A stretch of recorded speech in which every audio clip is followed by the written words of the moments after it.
C'était l'un des grands moments du Forum national des personnes handicapées. Elles ont soumis directement leurs préoccupations au président du FASTO ce matin. Roch-Marc Christian Kaboré rassure et prend des engagements pour améliorer les conditions des personnes vivant avec un handicap. Ces engagements et les réactions des principaux concernés à suivre dès le début de ce journal. Dans l'actualité ce soir, après une mésaventure dans l'immigration, des jeunes burkinabés rapatriés trouvent leur salut dans le bâtiment. Ils bénéficient d'une formation dans ce domaine pour assurer leur réintégration et leur insertion socio-professionnelle. Et les résultats du travail de ces jeunes sont déjà visibles sur le terrain. Dans ce journal, nous ferons le constat à Manga, dans le centre-sud. Actualité à l'étranger, Donald Trump baisse la garde dans sa croisade contre l'immigration. Face à la vague d'indignation mondiale, le président américain vient de signer un décret qui met fin à la séparation des familles de migrants. Au même moment, il promet la tolérance à zéro à ceux qui voudraient rejoindre illégalement les États-Unis. Mesdames, Messieurs, bonsoir. Cela dit, le rendez-vous était très attendu par les personnes vivant avec un handicap. Elles ont eu des échanges directs ce matin avec le président du FASTO, à qui elles ont soumis leurs préoccupations. Ces préoccupations se résument à la prise de mesures inclusives pour les personnes handicapées. L'essentiel des doléances et les réponses du chef de l'État dans ce reportage de Isaka Ouedraogo et Vincent Tchendrebego. Dans l'enceinte du Palais des Sports de Ouagadougou, les personnes vivant avec un handicap ont eu droit à un face-à-face avec le président du FASTO, Roch-Marc Christian Kaboré. Une tribune offerte aux délégués des 13 régions pour exprimer au chef de l'État les préoccupations des personnes vivant avec un handicap au Burkina Faso. Des doléances qui se résument à l'accès à l'éducation, à la santé, à la formation, mais aussi l'autonomisation économique de ces personnes. Les délégués plaident donc pour l'accès à des financements adéquats et adaptés aux conditions des personnes vivant avec un handicap. Bref, il s'agit de mesures inclusives à prendre dans tous les secteurs, allant de la santé au droit au logement. Des doléances pertinentes, selon Roch-Marc Christian Kaboré, qui n'a pas laissé tarder sa réponse. Il faut faire en sorte, de manière à ce que, aussi bien au niveau du ministère, au niveau de la santé, nous puissions prendre les dispositions pour que les personnes handicapées bénéficient de droits de leur carte d'invalidité et bénéficient des facilités qui sont accordées à cette carte. Concernant le matériel de mobilité, je prends l'engagement ici devant vous de voir avec le ministre de la Femme pour que nous puissions prendre des dispositions pour apporter à la hauteur de nos moyens des solutions à cette question. Il faut que également les financements qui sont mis à la disposition des jeunes et des femmes, le gouvernement définisse un quota spécifique des crédits qui seront mis à la disposition des handicapés et des personnes vivant avec handicap. Toutes les doléances ici posées seront étudiées avec tout le sérieux que cela mérite, rassure le président du FASO, qui promet que certaines dispositions seront prises avant la fin de l'année. Des assurances bien accueillies par les forumistes. Séances tenantes des chèques ont été octroyés à certaines structures associatives, le tout pour un montant de 18 450 000 francs CFA. Pari réussi pour le département de Marie-Laurence Ilboudo et les personnes vivant avec un handicap, avec qui le chef de l'État a pris l'engagement de pérenniser ce forum qui aura lieu désormais tous les 2 ans. Les réponses apportées par le président du FASO lors de ces échanges ont-elles convaincu les personnes handicapées? Comment ces personnes apprécient-elles la tenue de ce forum? À ces questions, les personnes handicapées disent être partagées entre espoir et scepticisme. Suivons leur réaction avec Isaka Ouedraogo et Nathalie Sawadgo Nabaloum. 2 heures d'échange direct entre le président du FASO et les représentants des personnes vivant avec un handicap. Les premiers enseignements sont tirés à chaud. Le président aussi a dit ce qui est possible aujourd'hui, ce qui peut être programmé et ce qui n'est pas possible. En tout cas, il nous a dit cela avec franchise.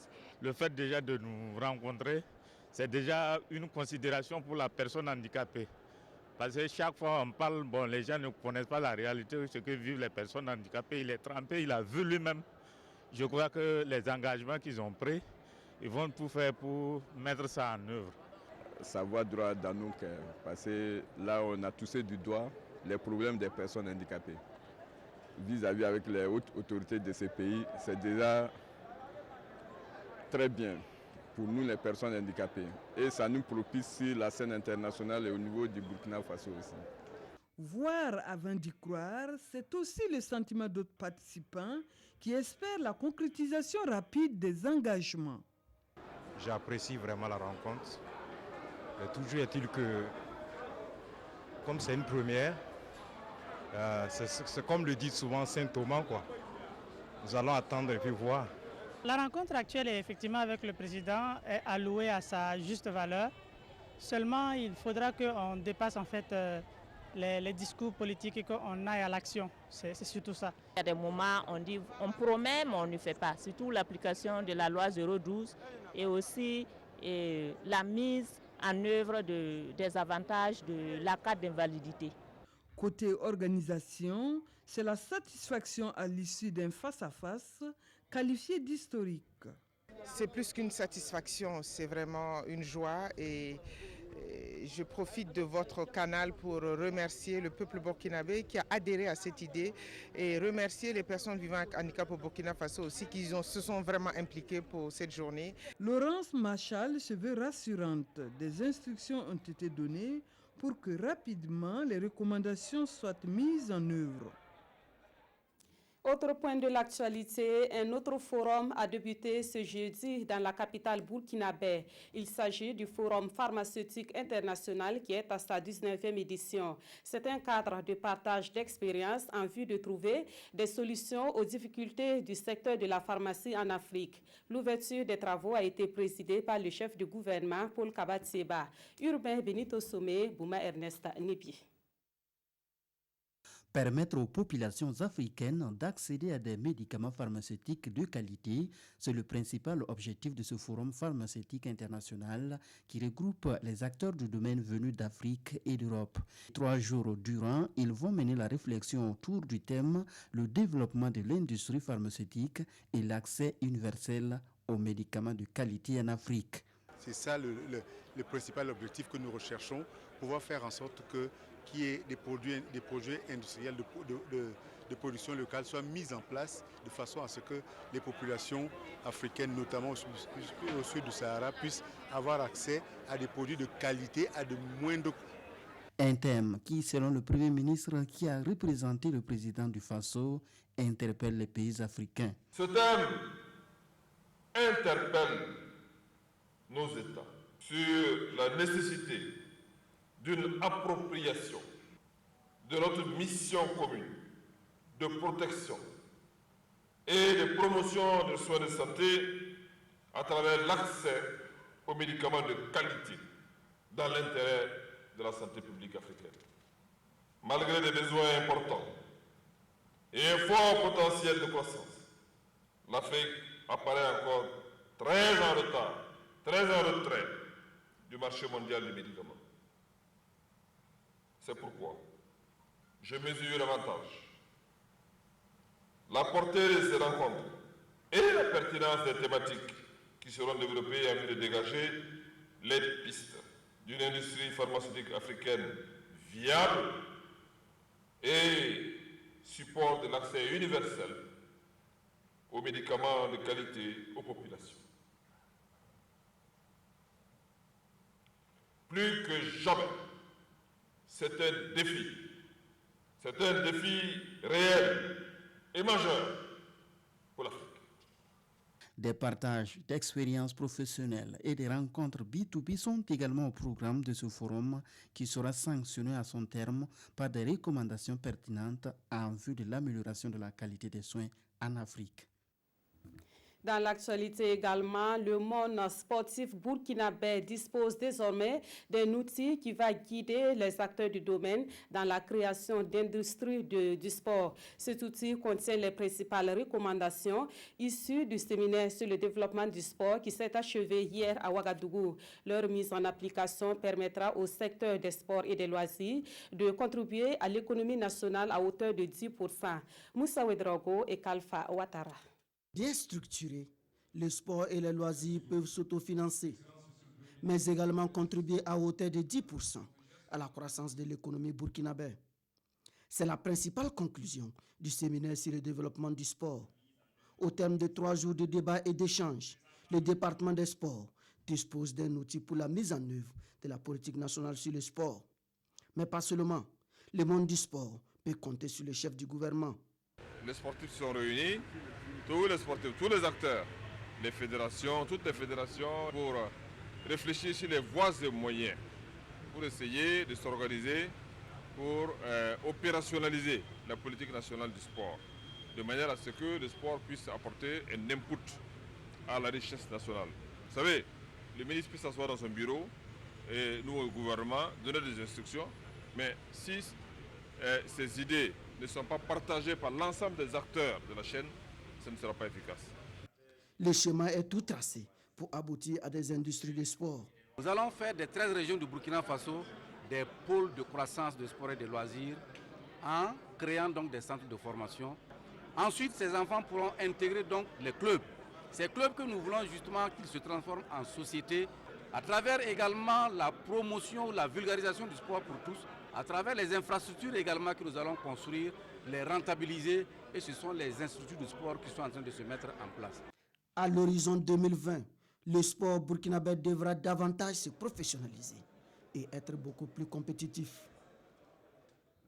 En bref et en image, le vice-ministre des Affaires étrangères de la République tchèque a effectué une visite à l'Assemblée nationale. Le diplomate tchèque a été reçu par le vice-président de l'Assemblée nationale, Maître Benouende Stanislas Sankara. Les deux personnalités ont évoqué des axes de coopération entre leurs pays et surtout les opportunités d'échange entre les parlements tchèques et burkinabés. Rappelons que le vice-ministre des Affaires étrangères de la République tchèque a procédé hier à l'ouverture du consulat de son pays à Ouagadougou. Autre point de l'actualité, c'est un nouvel espoir pour des migrants burkinabés rapatriés de la Libye et de l'Algérie. Ces rapatriés et d'autres jeunes de Manga bénéficient d'une formation dans le domaine du bâtiment. Elle est une initiative de l'Organisation internationale des migrations et de l'Union européenne en partenariat avec le gouvernement burkinabé. Leurs représentants se sont rendus sur le terrain pour constater le résultat de leur investissement. Rasmani Zundi et Moumouni Soubega. Idrissa Compaoré fait partie des migrants burkinabés rapatriés de Libye en décembre dernier.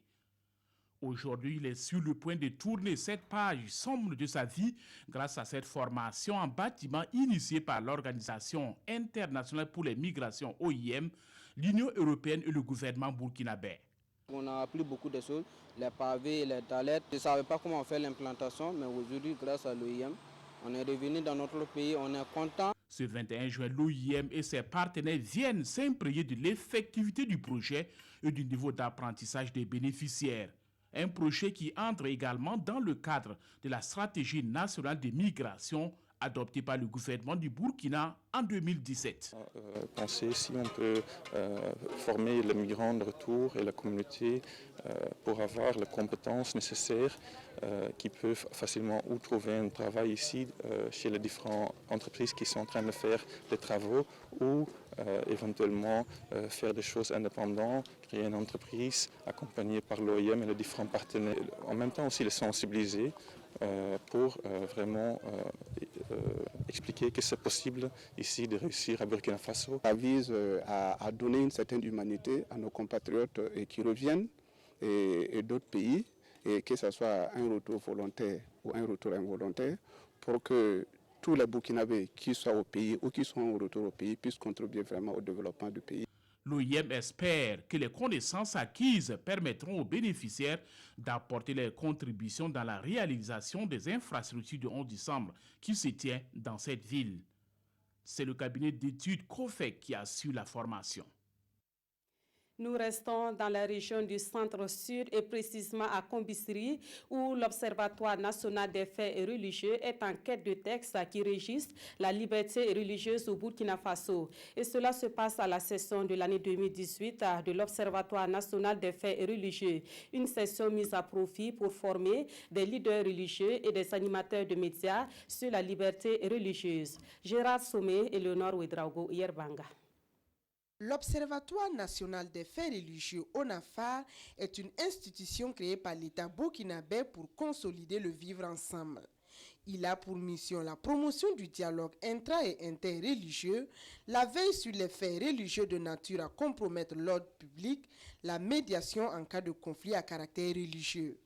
Et la session de formation devrait renforcer les capacités de ses membres pour la maîtrise des textes qui régissent la liberté religieuse. Le contenu est justement d'amener les participants à se familiariser avec donc, les textes régissant donc, la liberté au Burkina Faso et de pouvoir entreprendre des actions concrètes sur le terrain pour que cette liberté religieuse soit une chose concrète, soit réelle au niveau donc de notre pays. Avec pour thème le rôle de l'ONAFAR dans la pratique des libertés religieuses, cette rencontre est la bienvenue selon le ministre en charge de la décentralisation. Nous observons depuis un certain temps des destructions de mosquées, des destructions d'églises, des destructions d'instruments traditionnels.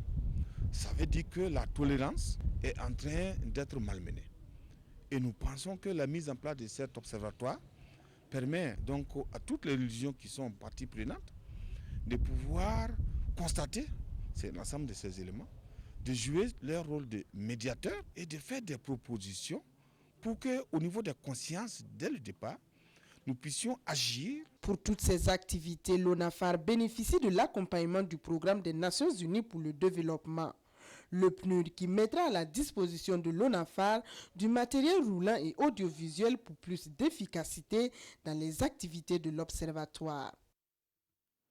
Et dans les jours à venir, des acteurs intervenant dans la mise en œuvre de la police de proximité vont bénéficier d'une formation. Et pour cette formation, la Direction générale de la police de proximité cible les initiatives locales de sécurité. Pour l'heure, un atelier se tient à Manga pour définir les modules et les aspects qui seront pris en compte lors de la formation. Des précisions avec Daouda Ouattara et Kadi Sanogo. Renforcer les capacités des acteurs intervenants dans la mise en œuvre de la police de proximité est l'un des objectifs de la direction de la police de proximité. C'est dans cette optique qu'elle a initié cet atelier qui réunit à Manga les responsables opérationnels des forces de sécurité intérieure, les leaders des structures communautaires locales de sécurité et les responsables d'organisations de défense des droits humains. Pendant 10 jours, ces personnes ressources vont élaborer des modules de formation en matière de coproduction de la sécurité. C'était tout à fait normal que nous puissions réunir l'ensemble donc des leaders des initiatives locales de sécurité que sont les DOSO, les COLEO et les autres initiatives, afin qu'ils puissent se prononcer donc sur le contenu des modules et qu'ils puissent nous donner des orientations afin que les modules qui vont être élaborés puissent véritablement répondre aux attentes de toutes les parties prenantes. Cette rencontre a bénéficié du soutien financier de l'Union européenne. Elle va permettre de mettre à la disposition du ministère de la Sécurité un document consensuel d'encadrement et de sensibilisation des structures communautaires locales de sécurité. Retour à Ouagadougou où le programme du Fonds fiduciaire a fait le bilan de sa première année de mise en œuvre. Au dit des premiers responsables de ce programme, plusieurs actions ont été menées dans le but d'améliorer les conditions de vie des personnes vulnérables. Les domaines concernés sont la lutte contre la famine et la lutte contre l'insécurité dans certaines régions du Burkina Faso. Yacouba Gamene, Ismaël Diloma, Sirima. Un soutien de plus de 173 millions de francs CFA aux populations vulnérables du Burkina. L'aide est de l'Union européenne à travers le Fonds fiduciaire d'urgence résilience. À cette rencontre, il est question d'exposer les actions menées sur le terrain au cours de la première année d'exercice du fonds. On tourne un bilan très positif. La mise en route a été rapide. Je pense que ça a été une des heureuses surprises de ce travail. Tout le monde était sur le terrain très vite. Et aussi, il y a un travail qui est fait d'harmonisation entre les 5 groupes que je trouve très positif. On a fait en sorte que beaucoup d'ONG locales burkinabées, d'organisations de la société civile burkinabées soient mobilisées aussi. Et donc on a réussi sur ce plan-là, je pense. Maintenant, il va falloir que peut-être on passe à une phase supérieure où on démontre les résultats et on les fait connaître. La beauté du fonds fiduciaire, c'est que c'est tous des programmes multisectoriels, ce qui veut dire qu'il y a beaucoup de composantes qui incluent l'eau, l'assainissement, la sécurité alimentaire, la santé, le planning familial, la gouvernance, donc c'est très très très large. Près d'une trentaine de projets sont financés par le Fonds fiduciaire d'urgence résilience. Ces projets touchent les secteurs de l'eau, de la santé, de la nutrition et de l'économie rurale. À terme, ils visent l'amélioration des conditions de vie des personnes défavorisées. Intéressons-nous à présent au projet d'appui au développement du secteur de l'élevage au Burkina Faso. C'est un projet de 45 milliards de francs CFA et dont l'objectif est de renforcer les capacités du Burkina Faso à répondre aux crises qui affectent le secteur de l'élevage. Dans le cadre de ce projet, le ministère des Ressources animales et halieutiques organise des ateliers régionaux, des ateliers techniques dont le lancement est intervenu mardi dernier à Tinkodogo. Alassane Tchendrebego et Ibrahim Sanou. Le secteur de l'élevage contribue à 25% des recettes d'exportation du Burkina dans le but d'améliorer la productivité et la commercialisation des produits de l'élevage. Le projet d'appui au développement du secteur de l'élevage au Burkina, PADELB, a procédé au lancement officiel des ateliers techniques régionaux de 10 projets qui comportent 3 composantes. Il y a une composante qui va appuyer tout ce que le ministère fait déjà en matière de services publics. Maintenant, il y a toute la deuxième composante et qui va se centrer justement sur les chaînes, le développement des chaînes de valeur. Pour le développement de ces chaînes de valeur-là, nous avons dans ce projet la nécessité de faire intervenir les institutions financières. Ces ateliers régionaux qui se tiendront dans les 13 régions du Burkina permettront aux participants de connaître les objectifs du projet. Ce sont les acteurs qui conduisent le projet. L'unité de coordination vient appuyer, vient coordonner juste les activités de nos acteurs. À travers ces ateliers, comme on l'a dit, toutes les composantes du projet seront expliquées aux parties prenantes, c'est-à-dire les producteurs, les partenaires qui n'ont pas été associés dès le départ et tous les acteurs qui vont effectivement s'en approprier. Des acteurs qui saluent déjà la venue du projet qui, selon eux, participera à juguler certaines de leurs difficultés. Vraiment, on aurait besoin des appuis techniques. Les éleveurs sont un peu dans des zones un peu reculées. Donc, ils n'ont même pas assez d'informations sur ça. Ce projet est financé par la Banque mondiale à plus de 45 milliards avec une contrepartie de l'État burkinabé à hauteur de 1,740 milliards de francs CFA. Un mot de santé dans ce journal et nous parlons de l'onchocercose ou plutôt de ses conséquences puisque la maladie elle-même a été vaincue. Seulement, elle a laissé des séquelles chez beaucoup de personnes qui en ont souffert. Elles sont pour la plupart malvoyantes et ce qui les rend encore plus vulnérables. L'espoir pour ces personnes viendra d'un programme qui sera exécuté par l'ONG Hunger Project et qui est financé par la CEDEAO à 144 millions de francs CFA. Ce programme lancé hier va couvrir des villages du Burkina Faso et du Ghana. Issa Kafando et Salissa Sanfo. Avec une enveloppe de 144 millions de francs CFA, la communauté économique des États de l'Afrique de l'Ouest CEDEAO vole au secours des populations des zones transfrontalières du Burkina Faso et du Ghana libérées de l'onchocercose. L'onchocercose a été vaincue, mais les séquelles, ces populations les portent. Et elles les porteront toute leur vie. En initiant ce projet, la CEDEAO veut leur apprendre à mieux vivre avec leur handicap. Et c'est l'ONG Hunger Project qui a été choisie pour conduire le programme. Il s'agit d'un projet de production maraîchère et nous allons former les bénéficiaires et les amener à pouvoir utiliser les infrastructures. 4 villages de part et d'autre sont concernés par ce projet. Réunis ici à Baré, à une dizaine de kilomètres du Ghana, les bénéficiaires et les autorités locales saluent la vision de la CEDEAO. Les personnes en terre de l'oncosorgho sont oubliées. Ils sont à la marge, personne ne pense à eux. Mais grâce à ce projet, ils auront un soutien, une aide qui va les aider à sortir de leur état de vulnérabilité, de leur état de pauvreté et oublier un peu les maladies aussi. Ce projet va durer 6 mois. 8 forages seront construits et 4 hectares de périmètre irrigué seront aménagés. Hunger Project espère l'initiative de la CEDEAO va en appeler d'autres pour plus de résilience de ces populations atteintes de la cécité des rivières. Ici, à Ouagadougou, le mouvement écologique du Burkina Faso organise pour la première fois le Salon international de l'arbre.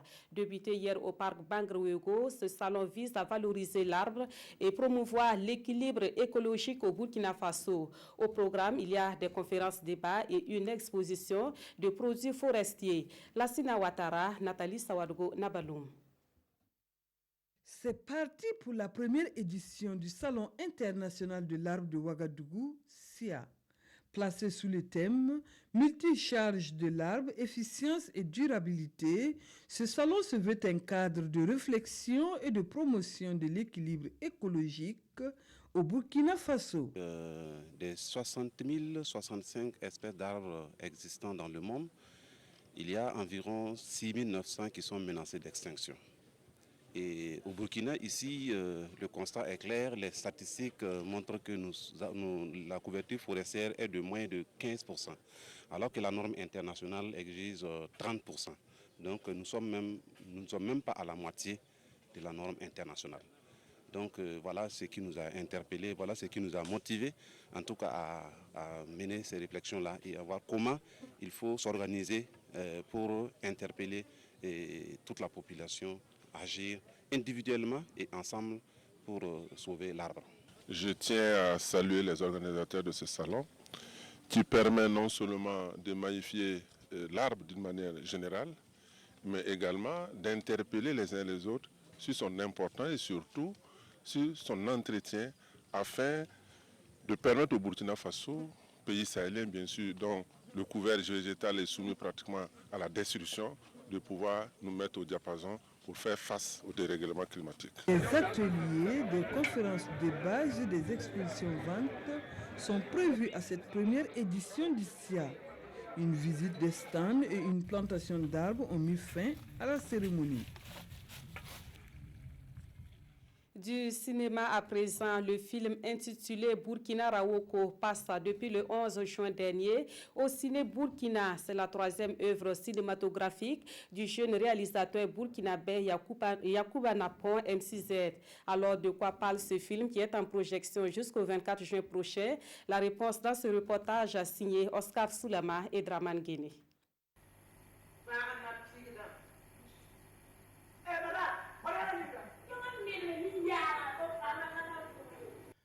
Burkina Rawoko nous plonge dans la recherche effrénée de la fortune par tous les moyens, même les plus mystiques. Le 3e long métrage de Yacouba Napon, MCZ, fait appel aux ingrédients qui ont fait le succès de ses premières œuvres. Je passe surtout les messages de faits de société, ce que les gens vivent. Parce que en passant par Dieu belle-mère jusqu'à ce film, c'est des réalités que les Burkinabés, les Africains en général, dans le monde entier, tout le monde vit. Et donc, les gens se sentent concernés. Et je pense que c'est un peu ce couloir que j'ai pris et je continuerai parce que ça fait sensibiliser. L'humour, le rire, la peinture à grands traits de la société africaine actuelle ne peuvent que satisfaire les cinéphiles. Je retiens de ce film qu'on ne doit pas chercher l'argent à tout prix, car on risque de finir mal dans la vie.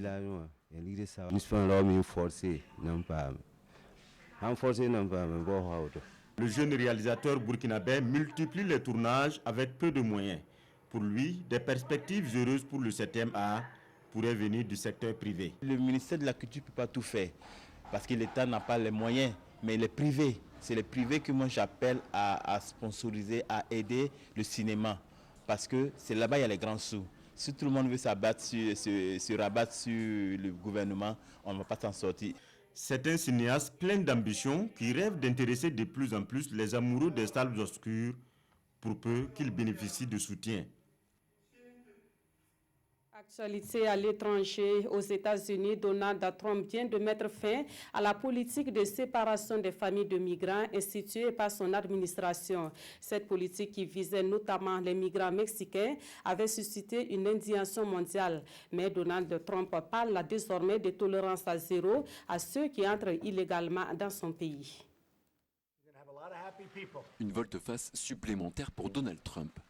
Le président américain a signé ce mercredi un décret qui met fin aux séparations des familles de migrants arrivés illégalement aux États-Unis.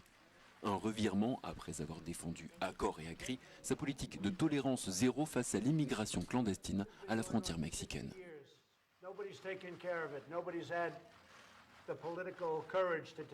Nous allons garder les familles ensemble, a déclaré Donald Trump. Mais la fermeté à notre frontière restera la même. Nous avons une tolérance zéro face aux gens qui entrent illégalement dans notre pays. Depuis début mai, plus de 2300 enfants et adolescents ont été séparés de leurs parents après leur arrestation à la frontière mexicaine. Le décret stipule que des poursuites pénales continueront à être engagées contre ceux qui traversent la frontière illégalement. Parents et enfants seront détenus ensemble dans l'attente de l'examen de leur dossier. Pour David Axelrod, ancien conseiller de Barack Obama, le président, je cite, s'accorde le mérite d'avoir héroïquement résolu la crise scandaleuse créée de toutes pièces par sa propre politique. En Côte d'Ivoire voisine, l'actualité reste marquée par les conséquences des inondations suite à la pluie diluvienne de mardi dernier. Le sujet suscite des analyses dans la presse écrite burkinabé. La revue de presse est signée de Zoubaviel David Dabiri. La presse burkinabé revient sur les pluies diluviennes qui ont inondé Abidjan dans la nuit du lundi à mardi et l'observateur Palga nous plonge dans ce qu'il convient d'appeler le chaos ivoirien. Le ciel est tombé sur la perle des lagunes, titre le journal, et c'est un véritable panorama apocalyptique qui s'offre aux yeux des Ivoiriens encore groggy par ce coup de massue venu d'en haut, constate le doyen des quotidiens. Cette catastrophe suscite des interrogations sur l'urbanisation des grandes villes en Afrique, car, rappelle l'observateur Palga, Abidjan n'est pas un cas isolé en la matière. Des villes comme Niamey, Cotonou, Freetown et Ouagadougou ont toutes été victimes de catastrophes de même nature en moins de 10 ans. Le quotidien aujourd'hui au Faso, lui, pointe du doigt le dérèglement climatique. Notre globe a chaud, constate le journal, parce qu'à force de vouloir se rendre maître et possesseur de la nature par le productivisme dompteur, l'homme ne fait qu'engendrer de funestes tornades et orages. Et le journal d'ironiser, le dérèglement climatique n'est plus une affaire de blanc, comme pour rappeler aux climato-sceptiques que le réchauffement de la planète est aussi palpable en Afrique. Encore qu'Abidjan ne semble pas tirer d'affaire, la météo annonce des pluies aussi fortes dans les jours à venir. Les quotidiens continuent de rapporter à l'opinion les derniers développements de la crise au Minefid. Les syndicats s'offusquent des récentes mesures, les populations sont divisées sur la façon de gérer cette crise et le gouvernement, lui, s'attelle à redonner vie à l'administration financière.